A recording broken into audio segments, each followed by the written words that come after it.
Asterorth the Grim, called the Redeemer of the Lost, is the High Chaplain of the Blood Angel Space Marine chapter. He is tasked with granting the Emperor's peace to all those of his fellow Astartes who bear the gene seed of the Primarch Sanguinius, and have been overcome by the genetic flaw known as the Black Rage.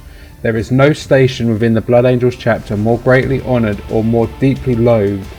Honoured for the burden of the Redeemer of the Lost bears as he carries out his difficult but necessary duties. Loathed because that duty is stained forever with the blood of his fellow battle brothers.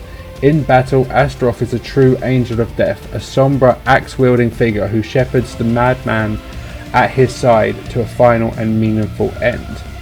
Asterorth has the sacred calling to seek out those among the scions of Sanguinius whose souls have been claimed by the terrible genetic flaw known as the Black Rage, and whose mental degradation has become so severe that even an honourable death in battle is no longer possible.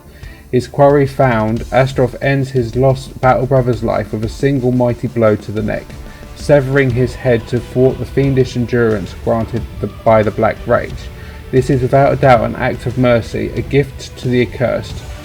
Nonetheless, no battle brother can ever feel entirely comfortable in Asterorth's presence, for they know that the bite of his foreboding axe may one day be the last thing that they feel. Come build, collect and play. Check out your local Warhammer store for more.